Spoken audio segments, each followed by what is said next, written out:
already made this. So I'm just checking up on this as we speak. So excuse me while I just talk utter crap and type away at what this is. I'd like to thank you all ahead of time for tuning into this stream, of course, as well. So thank you very much for coming into this stream. We are going to be talking, of course, about ticket prices, tribute acts, and of course reunion shows, because it's something that I've been weighing about in my mind for the last couple of weeks. And I just thought, you know what, there's a little bit of things to talk about in regards to that area, and I just thought I would just, well, unleash. There's a few areas that I wanted to talk about. Before that, of course, we were going to talk about a few new releases that will be coming out. So, yes, let's check into this.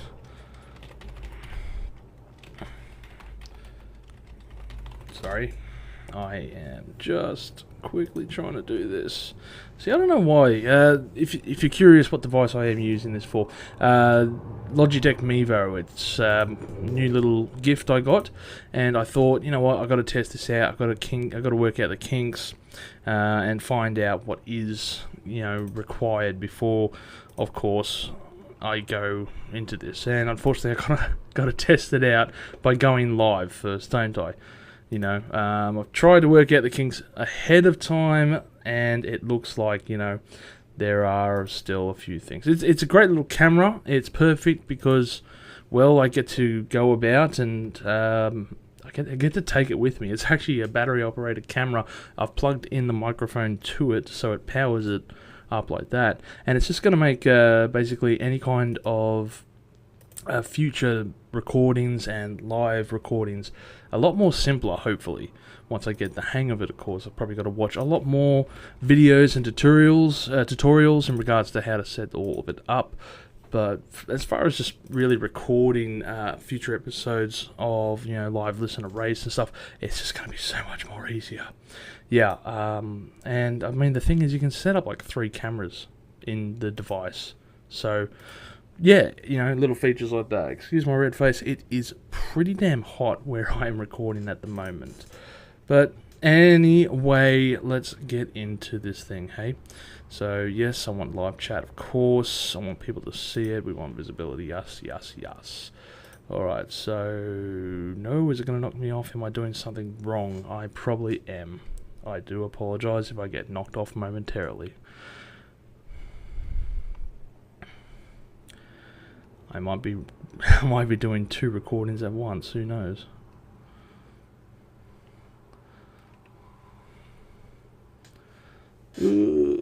One second.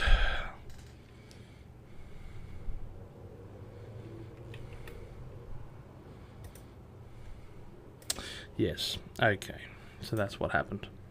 I went through YouTube trying to find the bloody conversation starter and it was not there. My apologies for wasting your time. So let's get back into this thing. I want to go into the new releases just now, of course, just making sure my microphone's fine. So the new albums that have come out. Once again, I apologize for that little stuff around there. The new releases that have come out today, it seems like David Bowie has returned from the dead to return. Divine Symmetry, which I think is something to do with Hunky Dory's album, making of, background, I don't know. I haven't had a chance to really look into it too much, other than a quick search beforehand. So, apologies, I don't actually know too much about this one. Again, The Doors have also released a new album again, Paris Blues. Okay. The main thing I saw that caught my attention anyway was Elder, Innate Passage. Sorry, can't talk today. Damn it! I've been playing that album a bit today, and it is that's a pretty cool album actually. I really am keen to do a review for that one, so that's going to be cool. Elvis Costello and the Apostles again. Looks like a live one is coming out. Jimmy Barnes has a new live album, Blue Christmas, everyone. That's just what we needed. Another Christmas Christmas album around the band. Hell, if it knocks off Mariah Carey, then we might have some real reasons to hate Christmas. Other than that, I mean, what else is there? There's the Smith Street Band, Life After Football. there's nothing really. Every other artist I don't know of or I don't care. So yeah, it's not a big release day today for artists. Even stuff coming up. I've never heard of this band, Necrodeath, singing In the Pain, Red Velvet, and Itzy, but they're coming out later this week. I don't know what to say about those ones, sorry. So, yes, that is the up-and-coming... that is the up-and-coming things for that. Now, in regards to the actual... content that we're going to cover, obviously it's going to be talking about concerts. We're going to be talking about the ticket prices involved and the increase in ticket prices. We're also going over the reunion shows for some bands. I did see some notes in regards to that one, and also there was a few other things, but the main ones were that, and of course tribute acts, which is another one. So yeah, let's get into this one a little bit further, and hopefully we can kind of get into the intimate bits about this one. So let's just check into here. I'm trying to get the text box up. Unfortunately, it's not popping up on my screen. So once again, if you have wandered into this stream and gone, who the bloody hell is this? I do apologise ahead of time. Once again, I hope you have a beer with you, because I think I'm going to need it for this episode. Now, okay.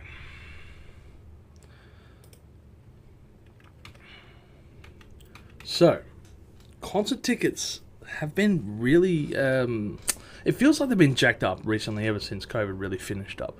You know, prices of tickets have just gone through the roof. I talked about it on last week's episode very briefly with that Lady Gaga fiasco, like $13,000 tickets and stuff like that. You know, people just on-selling tickets, buying up front, you know, scalpers. I mean, it's always been a problem with the market. It's never going to go away either. It's impossible, really, to get rid of such a problem. But, you know, concert tickets are going up. It's just no secret about that matter. It's just a fact of life. And, you know, people have been wondering, is it just now that it's going up because of COVID? Or, you know, is the issues a bit further than that?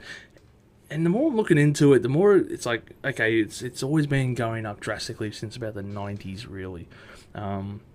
There was a lot of articles regarding monopolization of ticket chains. You know, back in the day you had a lot of chains selling tickets to a lot of bands and stuff like that. And then, you know, all of a sudden you got a lot of big names coming in together, buying out these small chains, and then you got a bit of a monopolization of the markets. I hate to talk about economics on a music channel, but we're going to go into there for a very brief moment. So, you know, obviously monopolization, you have complete control over a marketplace. I mean, think about it.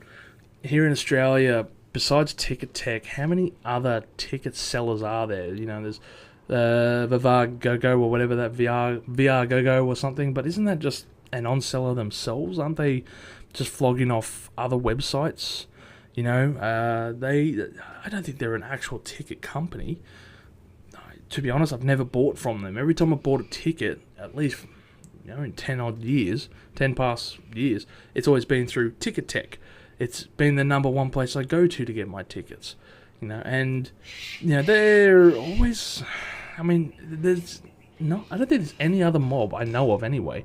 Premier tickets, maybe, but anyway, you know, you have that one mob.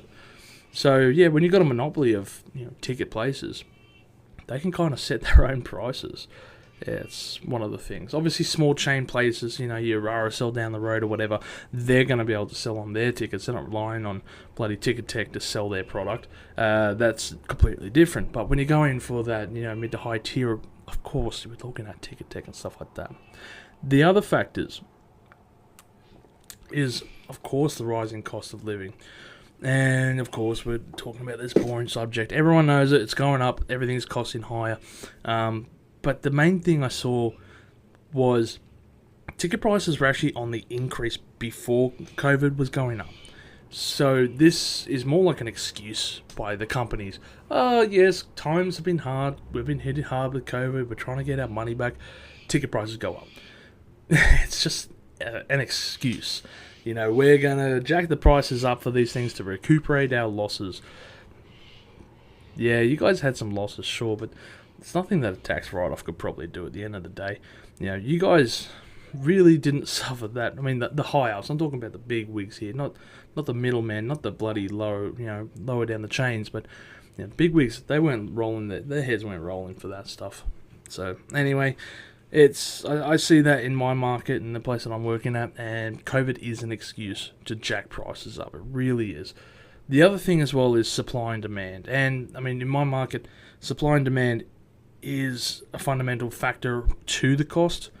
But when I say supply and demand here, I mean you build up your name and your reputation, and then you are wanted everywhere. You can't just be this band from, your garage rock band down the road going to bloody the MCG Arena for a pack-out gig. It ain't going to happen, of course. So once you get your name up, after a couple of years of touring, a couple of albums under your belt, all that stuff, you've got a name for yourself. Suddenly, everyone knows your band, everyone knows your songs, and people want to see you. They're going to come flock and see you, and they just want to go hear your music being performed live. And then you repeat this process over and over and over again, and, time passes, and eventually you're up there with the legendary names. And when you got bands like, say, Bruce Springsteen or Rolling Stones, big names in the music industry, Metallica, all these artists, huge draws of crowds that just want to see them, Slipknot, the list could go on and on. And, obviously you've built up that name, you've done the hard yards, you've worked from small gigs, and you're finally up there with the big name on the board and stuff like that. And yeah, it's a great feeling. And of course you can increase your price accordingly, and that leads us into, I guess, that next point, where we are with some of the most expensive tickets. You look at, say, the cost of a Metallica concert versus a Lady Gaga concert. They're kind of almost on par. I believe when I was reading an article, Lady Gaga was just slightly cheaper. But we're talking $10, $20 on average. So I just wanted to read up an article to you guys, which was the 10 most expensive concerts. So quickly, we're just going to go into that one. The 10 most expensive concerts in regards to this list is John Mayer in regards to Sob Rock Tour 2022. Not a massive John Mayer song, like a few of his songs, but his tickets were going on for about $200. The best seats tended to sell for $500 or more. Look, I'm not going to go to a John Mayer concert. Definitely not paying $500 to see John Mayer. But this is the type of figures that your name can draw in, And, yeah, it's one of the most that's expensive. $500 a ticket. I don't even know if... Anyway, whatever. That's what I'm just saying. This is number 10, by the way. Number 9, One Direction. The one Take Me Home tour. So these guys, I mean, again, supply and demand. Everyone knows the name. So the average price was $460 for a ticket to go see One Direction. Some fans spent upwards of $1,000 for seats close to the stage or backstage VIP passes. I just want to make a quick side note here. There was one concert I missed before, about 2018, 2019, and it was Misfits. I love Misfits. I spoke to Doz about seeing the Misfits. They're a wicked band. And I remember that they had tickets to go see the band backstage, VIP tickets, and it was like $160. Misfits is one of the most iconic punk rock groups of the 80s. And I guess, as look, if you're not up there and still keeping a name for yourself, your interest wanes, I guess. And, I mean, are you going to be paying $1,000 plus for a One Direction ticket in 40 years' time? Probably not. I don't fucking know. World's crazy. Who knows? We'd probably be paying $2,000, especially with the way everything's going. Beyonce, Mrs. Carter Show World Tour. Got nothing to say. Beyonce's alright, I guess, But anyway, the 2013 Miss Carter Show Tour, 100 shows across the globe, blah, blah, blah, blah, blah, show tickets. However, the average ticket price for these shows was $700. $700. What? What? That's incredible. Look, supply and demand. She's got a massive star power, so yeah, I can understand that. Some tickets were far less expensive, some even selling for around $100, so that must be your nosebleed section, of course. But the best seats at the venues were enormous amounts. Nowadays, nowadays, I just read this part. You'll need to spend about $2,000 to enjoy a runaway VIP concert package featuring Beyonce and Jay-Z. Holy crap, $2,000. You could do a lot of things with $2,000. You can have a really good night out. You can have a really good weekend away with the lads, you know. You can do a lot. Lady Gaga Las Vegas residency. I mean, that was one of the names I was just thinking about, of course, when it comes to this. But any musician, of course, who's famous in that, tickets going for $900 or more. You know, absolutely incredible. Yeah, just Las Vegas in general, I guess. The Rolling Stones 50 and Counting Tour. Interesting side note, I went to this concert. I went to the 50 and Counting Tour.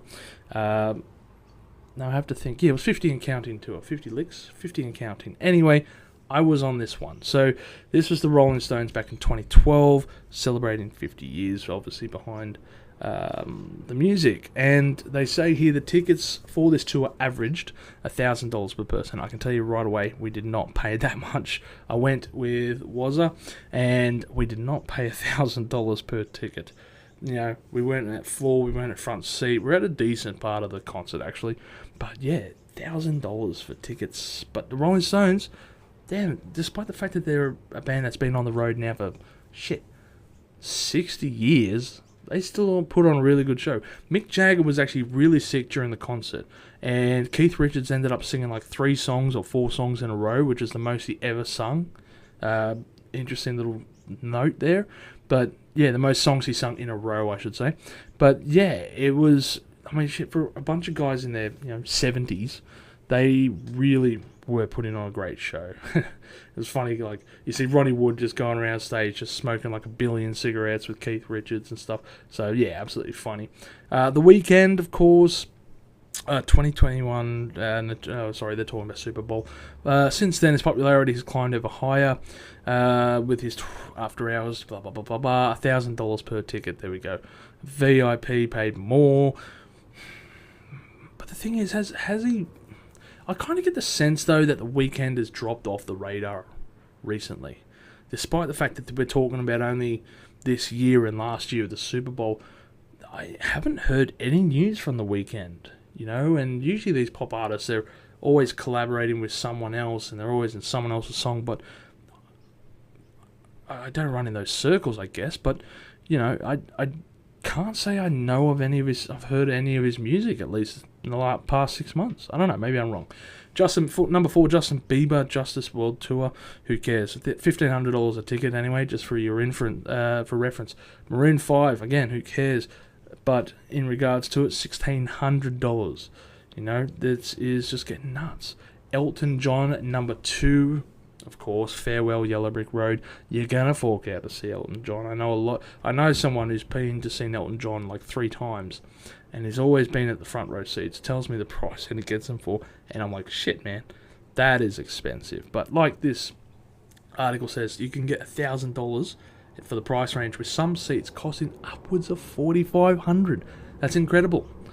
They didn't mention this one in the article because number 1 is Led Zeppelin, the tribute act when they reunited. 2007 we're talking about. So the tickets were originally priced at $250, but people started auctioning them online and were going for $14,000.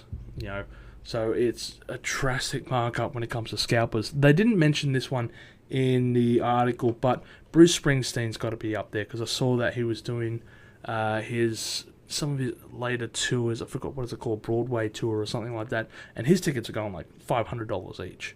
So bang, you know, that's just nuts. So yes, that's concert tickets out of the way. Now we're going to be talking about, I guess, reunion shows. Reunion. Am I saying that word right? Reunion? Yes, I feel like I am not, but I don't know. I will press on saying it. So reunion shows, I'm talking about bands that have reunited, without the full original lineup coming together. They might have a few people in there that are just original or semi, known artists. We're talking about this. I mean, the one I had in mind in particular was I was looking last night and I saw that Pantera have announced a reunited front. There was always talks about this for years, but Pantera has finally come together. So obviously you got Rex Brown on bass and Phil Anselmo vocal duties. You got I've forgotten the drummer's name. I couldn't remember, but Zakk Wylde is of course the guitarist who's going to take over those duties, and that part is just absolutely crazy because I mean he's a very talented guitarist. Anything that he has done is been very incredible. I just think when it comes to it, there's a lot of things that he can encapsulate with the band. Now, when I think of Zakk Wylde as, I guess, capturing the style of the band Pantera, I mean, Dimebag Darrell's one of a kind. So, yeah, it's a very hard thing to do, to check out what he has to offer and compare him. Because, yeah, Zakk Wylde's a very talented guitarist, but Dimebag Darrell was just so unique. Just incredibly unique. And I don't think, while he'll do a good job, I don't think he's going to be anywhere near a match, obviously. And then, of course, I'm missing out Vinny. I do think, while he's probably not a unique drummer, and I'm probably going to piss off Pantera fans here, but while I wouldn't call him a super unique drummer, he definitely had a very, very good presence with the band, obviously. It's the brothers band. And now you're going into a concert now where, you're going into the concert where only a couple of the original members are there. And that's what kind of struck me as odd, because technically, while Rex Brown was with them for all their releases, he technically wasn't the first bass player for the band. And that part is just the hardest part to, I guess, overcome. Is that, Phil Anselmo, he joined the band after 3 albums. A lot of people often forget, Pantera had 4 albums out before they did Cowboys from Hell. So, yeah, hair metal, very hair metal band. But now, obviously, when they went into the 90s, at the forefront of the 90s metal scene. So, yeah, when I saw that they had reunited, there was a bit of reluctance. I don't know how to feel about this. Because Pantera is a band that a lot of people hold dear. And obviously when Dimebag died, a lot of people felt crushed. You really lost an incredible guitarist there and a great person. A lot of people loved him, and he had this incredible persona about him. And I remember seeing a video just yesterday Vinny made, and it was obviously addressing all the facts that, are you going to, I guess, get the band back together for a reunion? And he stated in the interview, it's impossible to make a reunion. We don't have the original band members. Obviously, he compared himself to, say, Eddie Van Halen. He goes, I imagine he was shot in the head. Would you get Van Halen back together? And that's the thing that's interesting. I mean, if Vinny was alive now and he saw this, he would hate it. He would fucking hate it. But I digress. It's just how it is. So, do I feel like I would see Pantera if I had the chance? Yes, I probably would. I mean, the band is a pretty damn decent lineup. Rex Brown, Phil Anselmo, who I was watching a live video of them, because they actually announced the reuniting a couple of months ago. It flew under my radar for that long. But I watched footage of a concert recently, and they're pretty decent. It was a small gig, and they do sound pretty okay. But then again, the quality wasn't that great from the video. Now, I think the biggest thing that bothers me is the fact that they're still waving the banner of Pantera. Oh, excuse me. And if they name the band something different, like, I don't know, Rex and Phil with Co or something like that, it probably wouldn't bother me as much. Well, let's play Pantera. Let's play a bit of Zakk Wylde solo stuff. Let's play a bit of whatever. Then down, I mean, it wouldn't bother me as much as just naming themselves Pantera when, well, fuck, it's not really the original band. So, yeah, look, I mean, like I said, given the chance, I would probably go see them. But I think you'll be having a lot of pissed off fans, Anyway, but Phil does seem to have his vocal capabilities back to an extent. I know he shattered them years and years ago, but he seems to be doing quite alright in the meantime. I mean, I would love to hear him if they played some stuff from Down, because damn, that stuff is fucking brutal. Anyway, another one I wanted to note was Static X, because I saw them live when they did their 20-year tour for... sorry, I'm having a mental blank now. They did a 20-year tour, and of course Wayne Static had passed away by this stage. And the band got together with Zero. And if you don't know the history of Static X, so obviously industrial metal band, I mentioned them on the first episode, Wisconsin Death Trip, one of the best new metal band, Wisconsin Death Trip. It was the 20-year anniversary for Wisconsin Death Trip. And industrial metal, new metal kind of areas. Now, the lead singer had passed away from drugs a couple of years ago, and he's a very unique guy. If you actually Google him, Wayne Static is his name, hair shot up like an eraser, and called himself Evil Disco. Fantastic description, of the band themselves.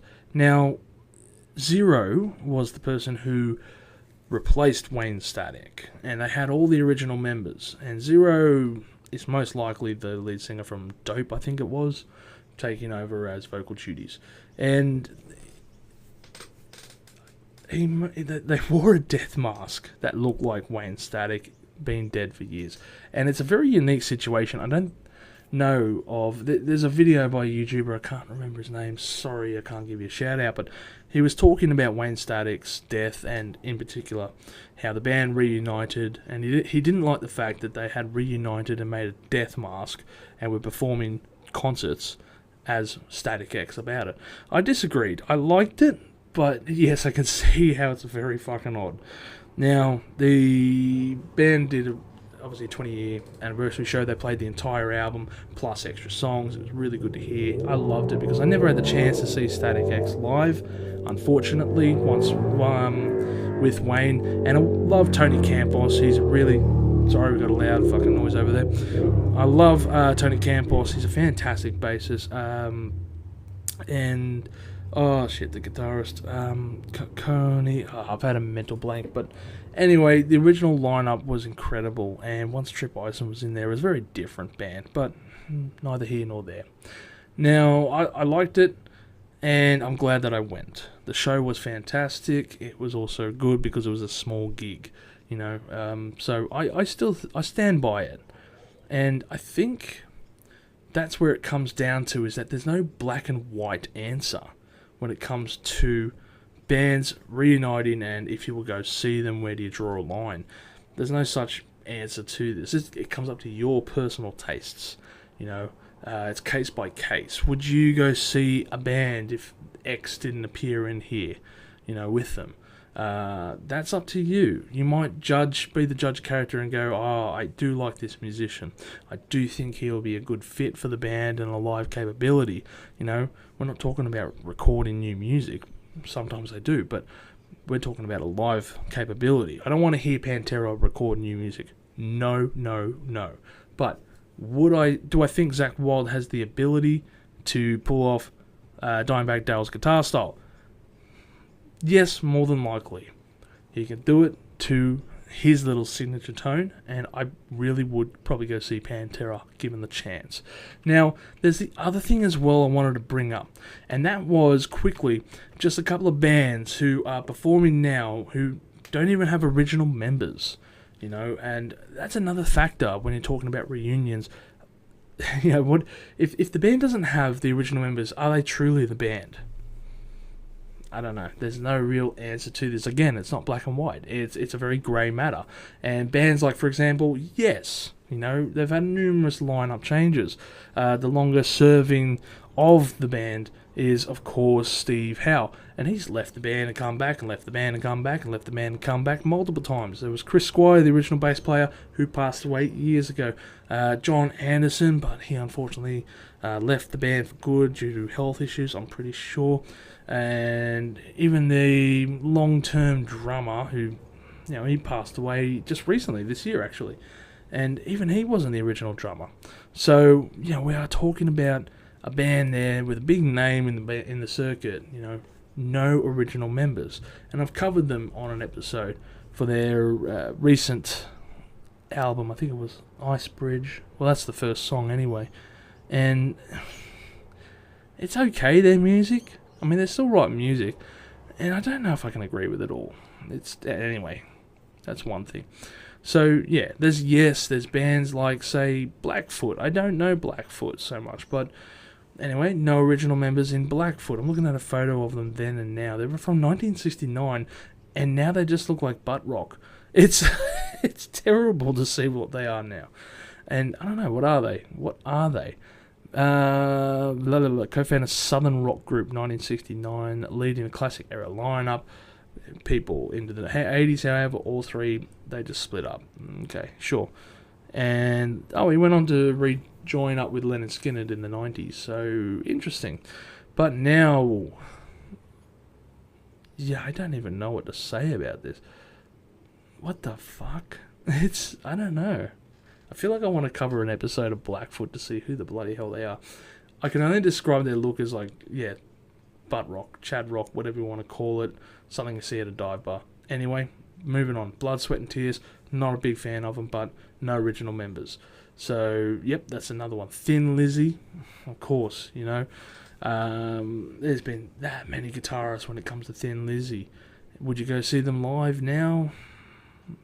I probably would, depending on which guitarist they have, and that's the main thing. I mean, Phil Lynott was a phenomenal bass player, one of the best bass players out there, I reckon, and his passion on stage is just amazing. So I'm not sure who took over him, but anyway, again, it's a case-by-case thing.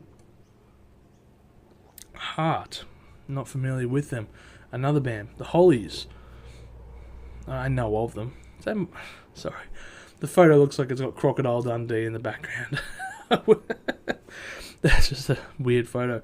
Iron Butterfly are still... How are Iron Butterfly still a thing? I should have read this list before I did the recording. Iron Butterfly, I remember getting their first album, Inagata Davida. And if you don't know it, Simpsons reference there as well.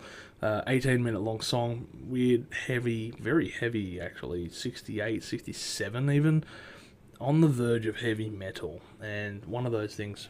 And interesting band that kind of just went nowhere. Yeah, they had that one album everyone knows the song from, and I've got the album somewhere, but to be honest, if I went back to it now, it'd be like, man, what is this? It's shit. Even the song itself, as far as it goes, is pretty meh. Anyway, I didn't even know they were still touring, so that's news to me. That's kind of disappointing to know. Gwar, there's one for you. Would you go see Gwar now? They have no original members. I don't think they've had original members since 2014. Shit. The band, the weirdest band that I know of, Gwar, hasn't had an original member in 8 years. Anyway, Canned Heat. That's a weird name for a band. Renaissance. Don't know them either. Rat with 2 T's, because of course. And Little River Band. Yeah, look, I know of them. I would have to ask Wazza. I think he's seen Little River Band. I know he's a fan of them. So that's an interesting one there. Quiet Riot. Yeah, again. these hair metal bands. There's so many of them. Humble Pie. Shit, how long does this list go for? And that was it. Fantastic. We're going to end it up on that one there. So, in regards to... Oops, I didn't see that you were in the stream before. Sorry about that. But, yes. So, it comes down to... Do you feel like this is a band that you want to see live with the members that are performing? Are they talented musicians that you want to go see? Up to you. It's a case-by-case thing. Let me know what you think. What bands would you say... I would see this band live in their current setup. Would you go see Pantera, knowing that, it's purely, it's purely the way that it is at the moment. Sorry, it's the way. Yeah. Would you go see Pantera? Would you go see a Pantera reunited concert at the moment? Zakk Wylde at the helm. Because I would. I feel like I would go see them. And that'll be an interesting one. The tribute acts. Okay, so this is where it kind of gets intriguing for me anyway. Now, the tribute acts at the end of the day are going to be... You've probably got lots of ads from them on Facebook, I should say. This act is performing. This act is going to be performing here. We're doing this type of band. And, I'm talking about...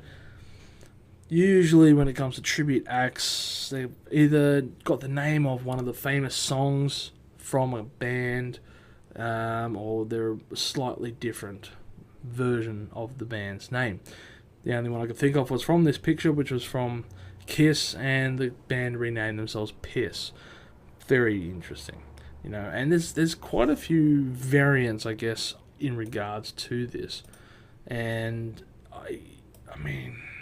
Yeah, it's just, where do you go with this? How do you feel, I guess, about going to see a band that is a tribute act? They're not the original band. You're paying money to see this. And usually because it's the death of musicians, the tribute seems appealing to me. And you're going to have, the good thing is, you're going to have a lot of... artists who, not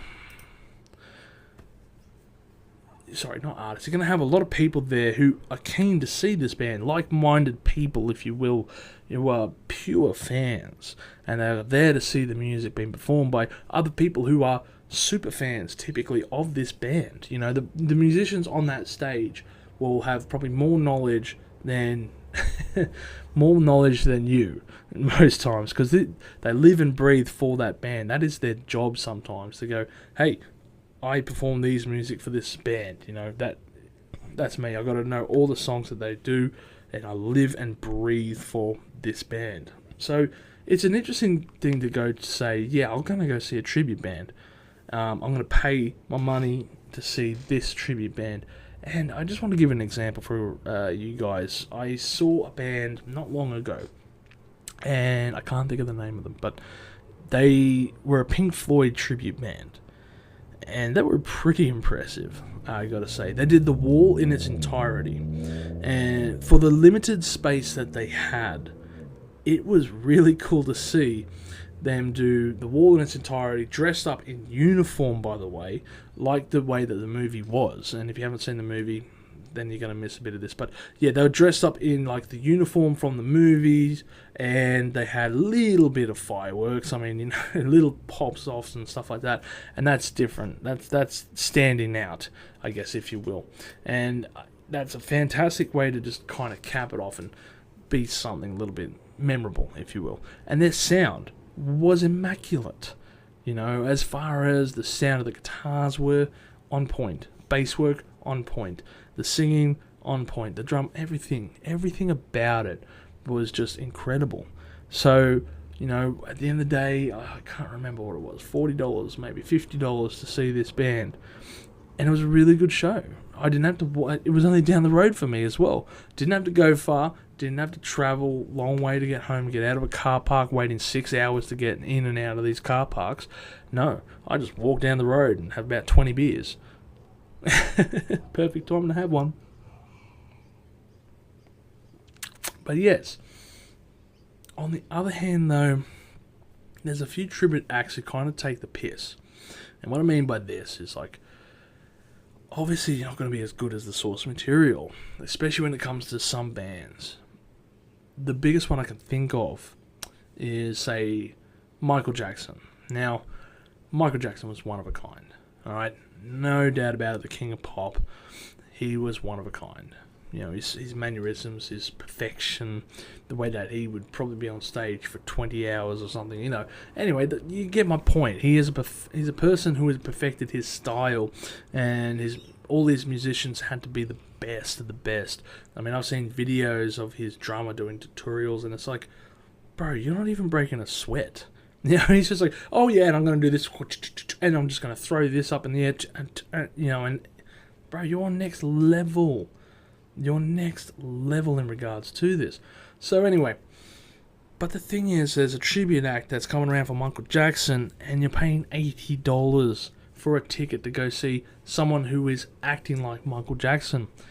Again, yes, he's probably lived and breathed his style and learned his mannerisms, and probably perfected it too, to a degree. But that's $80 to see someone dressing up like Michael Jackson, dancing like Michael Jackson. He is performing with a live band, sure, and there's cost involved with that, I get that. But it's not Michael Jackson. It feels like you're cashing in on a name. So I guess that's what I'm trying to say with that.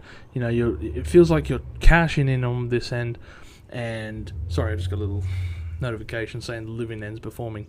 Hey, call back. So yes, you're kind of cashing in on a name of a person, just to promote yourself. I sound negative, but at some point, especially when it comes to tribute acts, you're gonna have to admit this musician is gone, and there was no replacing him. A case in point I can think of, if I had the chance to see, if there was a band performing as a Motorhead tribute act, I would not see them. Never. Because as much as I love Motorhead, and I love Motorhead, I don't think you could ever capture Lemmy's style on stage. He was one of a kind. You know, the way he had his microphone set up in the sky, the way he had his glasses on and his big hat and his everything and his Rickenbacker. I mean, he was one of a kind. And, you know, I would listen to his albums, like, from 2010 to 2015, I probably listened to one of his albums a week. And up until his death in 2015. And then I was gutted. I was absolutely gutted because I never went to see him live. And I guess that's the point I was trying to make, was go see your favourite musicians still while you have a chance. And that, you know, because at some stage, yeah, their mortality is going to catch up on them. But I kind of feel like if I had seen Lemmy, especially towards the end, you know, he was forgetting lines, he was mixing up songs. I feel like, despite the fact that I loved him, it may have kind of let the image down. And to a degree, I'm glad that I never did see him. And there's always the concerts that are online. So I'll always have that. But I digress. I mean, there was a stage where I didn't listen to his music for 8 months after he passed away. But yes, if I had the chance to go see a tribute act from Motorhead, never would I see them. But if a band was performing a Motorhead song in their setup, fantastic, all the power to you. If you want to put 4 Motorhead songs in your live act, go ahead, that's awesome. Because you still got your material or whatever. But, you know, don't be a tribute to Motorhead. It's probably impossible. Anyway, the other thing as well in regards to these tribute acts I wanted to talk about was, say, if you guys can remember, cast your minds back to, say, the Ronnie Dio fiasco. Fiasco might not be the right word. The Ronnie Dio 3D reunion. I mean, do you remember going back a couple of years ago? So Ronnie Dio, biggest rock, lead frontman, passes away from stomach cancer. What was it, 2012, 2013? Going back some time now. And then a couple of years after, some crews managed to get some footage, rescue it, and then restore it into a 3D setting. So they put on screen, on the stadium, a Perspex. They set it up so that there was the image of him being able to run on on the stage. Sorry, and I think it was a one-off thing. But they had the band performing, and obviously he's singing his bits, but they're overdubbed. Those audio tracks are overdubbed, and that means like it's an interesting idea in theory. But then again, communism works in theory. So yeah, it's an interesting idea in theory to have this. But are you going to pay, like, because I can see here, it was $50 for tickets to go see that, $75 for front row tickets. Would you pay $75 to see a hologram of your favourite artist? If I had the chance to go see Lemmy's hologram, I wouldn't. Again, I have live DVDs of his. I would go watch those things. I can come to terms with the fact that one of my favourite musicians has passed away. At some stage, you kind of got to come to terms that I can't give more people. And the other thing as well that kind of irks me when I read about it was one of the main people behind it, or was a main person funding it, I can't tell because it was a company, was Ronnie's wife, I believe. And it's like, fuck, I knew the guy loves money, but damn, his estate is all over that shit. Like, oh man. Anyway, it's. Would Ronnie have loved the idea to have his 3D image run around with people chanting his name and such? Yeah, probably he would have. He loved it. He loved that rock and roll persona. But again, are you willing to pay money to see a hologram with a band recreating the exact same concert night after night after night just to continue on the image? Because at the end of the day, you don't need to have the best musicians on stage. You could just have any musician who has learnt how to play these songs to the exact style. You could have 20 different DOs set up all around the world performing these concerts. And then it doesn't feel so unique. It's not like saying, I saw Rolling Stones, in 2012. Rolling Stones came to Australia, and I got the chance to see them live. That's like, shit, man, that's amazing, He's seen Led Zeppelin when they came to Australia. That's, would you see a Led Zeppelin hologram? And then when it kind of, I don't know, it just waters down the image of, I saw the hologram of Led Zeppelin. Oh, okay. Was it any good? That's just that's the impression that I get. It just seems a bit, And I mean, they're talking about it. I don't know if it was a one-off thing or not, but they're talking about, using Michael Jackson in holograms and stuff. And obviously they've got to get his estate because, it's a whole bunch of legalities involved with using his image in these things. And it's a bit difficult for it. But yeah, it's a bit of a tough one because I know iTunes, they have live concerts and you can watch live concerts to a degree on their platform, and I love that about them actually. Tune in, listen to a live concert, fantastic little concept. It's actually one of the reasons why I have iTunes as well as Spotify, and because of that little advanced feature, I like to have a little live concert going sometimes. I like to hear and see my bands playing live. I'll watch it on any way I can. YouTube, if they're on there, I can see it. And a perfect example was back in the day, I don't know if this was worldwide or not, I'm pretty sure it was.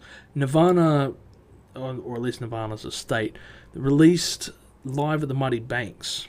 And it was live in cinemas for like 2 weeks or something. They were playing it live in cinemas. And I remember because Dozamy went, oh shit, we should go see that. It's like $15. But the thing was, it was $15, you're in a room full of Nirvana fans and it's playing loud music, your favorite music loudly, I should say. And that was the drawing card. It was like, it's only $15, whatever. $15 is expendable money. $50, hell, you're talking about a case of beer right there, mate. Plus parking, plus going to the place, plus everything else involved in that. But yeah, you go down to the cinemas like we had it all set up there, and had Nirvana playing live at the Muddy Banks, and the setup was fantastic.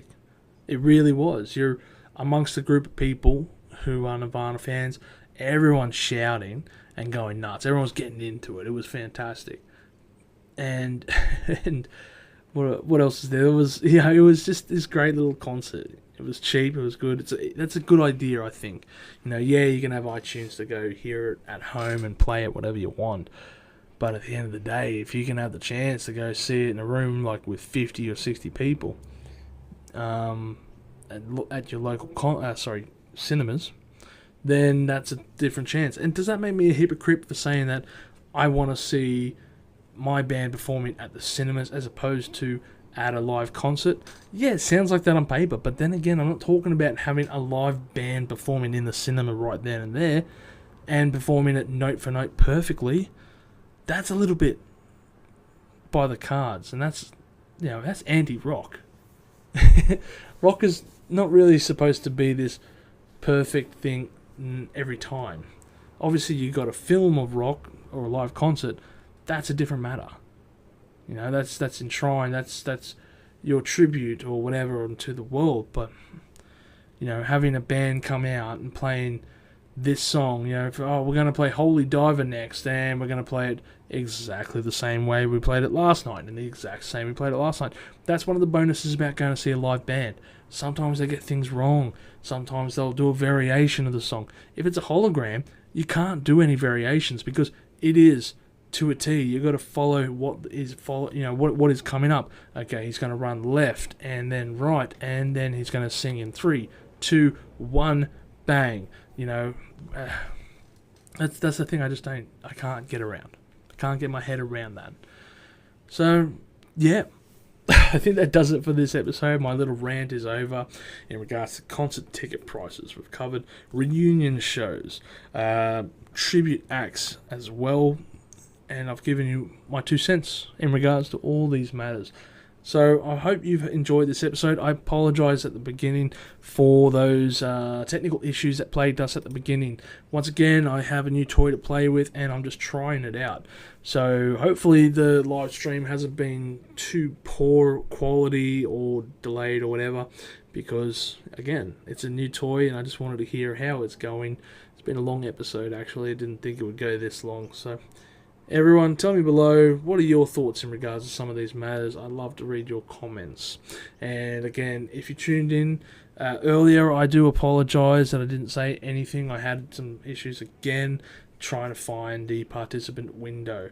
I like to try and give shout outs to people who pop in. Obviously, I want to make you feel within this. And I want to vibe off you guys when you are doing comments as well.